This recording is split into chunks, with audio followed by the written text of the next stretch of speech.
নমস্কাৰ, মই স্বপ্নালী আপোনালোকক মোৰ চেনেলৰ অন্য এটা ভিডিঅ'লৈ পুনৰবাৰ স্বাগতম জনাইছোঁ। ৰাতিপুৱা স্কুললৈ আহিছিলোঁ, চাওকচোন বতৰটো। আমাৰ সেইফালে মানে ৰ'দ দি আছিলে, ৰেইনকোটো নানিলোঁ, ছাতিও নানিলোঁ, আৰু এইডোখৰত অকল চাৰিআলিডোখৰতে বৰষুণ দিছে।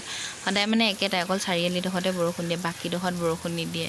আৰু এইফালে তিতি পৰি স্কুল যাব নাপালোঁ। স্কুলৰ ওচৰত পালোহি বাৰু, কিন্তু স্কুল যাবলৈ মানে তিতি থকাৰ কাৰণে নগ'লোঁ আৰু। এইফালে গুচি আহা।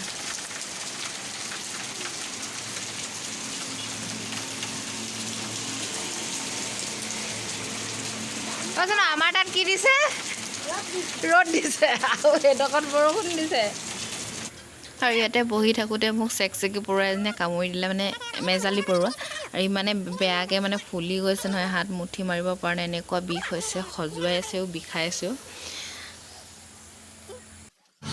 আৰু বৰষুণ দিয়ে আছে। আমি ইহঁতৰ ঘৰলৈ আহিলোঁ, আৰু মানে ইমানেই খজুৱাইছে নহয়, গা চা তিতা কাপোৰ পিন্ধিব পৰা নাই, মানে কাপোৰ চাপোৰ খুলি আকৌ চাহ খাইছোঁ। আৰু এইফালে বেটাই কাপোৰ নুখুলেই, মানে পেণ্টটো ইমান কান্দি গৈছেগৈ, মানে লাজ লাগে, ইমান লাজ লাগে তাৰ গেঞ্জি নিপিন্ধাকৈ থাকিবলৈ। আৰু যেনে তেনে লুঙিখন পিন্ধাই তাৰপৰা ইহঁতকেইটাক পঢ়িবলৈ দি কিনে আকৌ মই গ'লোঁ বজাৰ কৰিবলৈ। অকণমান আছিলে, দৰৱ আনিবলৈ আছিলে বাবাৰ, দহি বটা সূতা আনিব আছিলে, ফলছ আনিব আছিলে, গুলি আনিব আছিলে। সেইবোৰ আকৌ বজাৰ কৰোঁতে অকণমান সময়ো লাগিলে। আকৌ এইফালে ৰ'দ দিছে, দেখিছেনে কেনেকুৱা ৰ'দ দিছে। আকৌ এই ৰাস্তাটো ইমান বোকা নহয়।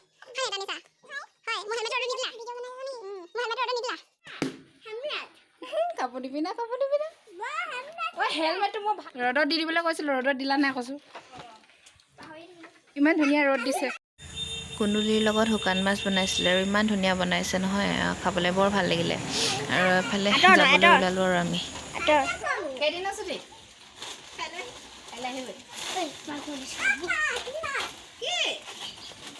ল'ৰাই আকৌ কাম দেখিলে ৰৈ থাকিব নোৱাৰে যে। এফালে জেওৰা ভেটি আছিলে, বাবাই আকৌ লগত জেওৰা ভেটিবলৈ গ'ল। গধূলিয়ে হ'ল, আৰু গধূলি সময়ত আকৌ বৰষুণ দিলে। বৰষুণ দিয়াৰ লগে লগে আমাৰ এই পুৰি বনোৱা, ঘুগুনি বনোৱা এইবোৰ আৰম্ভ হৈয়ে যায় নহয়। এইফালে আলু ভাজি বনাইছিলে মায়ে, ঘুগুনি বনাইছিলে, আৰু মই পুৰিটো বনালোঁ। কঁকাল লেট্ৰিনলৈ গ'লে সুধিছে চাওঁ। জাবৰত পৰি থকা ডিম খাবিনে? মই গা ধুবলৈ গ'লোঁ বুলিহে পালি, নহ'লে নাপালিহেঁতেন নহয়। মিছা কথা নক'বা। ইমান ডাঙৰ চাওঁ। এয়া হৈছে পাঁচদিনা আকৌ আমাৰ একেই অৱস্থা। আমাৰ ইয়াত ৰ'দ দি আছে, পাছত চাব দেই।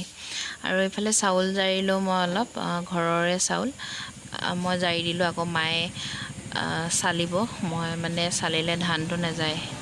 আৰু এইফালে ইহঁতে আহিছে তিতি পুৰি, মানে আমাৰ ইয়াত ৰ'দ দিছে আৰু নোকোৱা হয় না বৰষুণ চাৰিআলিত 10 মিনিটৰো বাট নহয়, কিন্তু ইমান মানে তাত দবা পিটা বৰষুণ দি থাকে, আৰু আমাৰ ইয়াৰ ৰ'দ। আৰু স্কুলৰ পৰা আহোঁতে গাহৰি মাংস অলপ লৈ আহিছিলে, তাকে বনাইছোঁ মই। তেল নিদিয়াকৈ বনাইছোঁ। কোনে ককা নাজানো ন ক'লে মছলা একো দিয়া নাই, অকল আদা নহৰু দিছোঁ, আৰু তেল নিদিয়াকৈয়ে বনাওঁ। আমি গাহৰি মাংস আনিলে মানে প্ৰায় তেল নিদিয়াকৈয়ে বনাওঁ।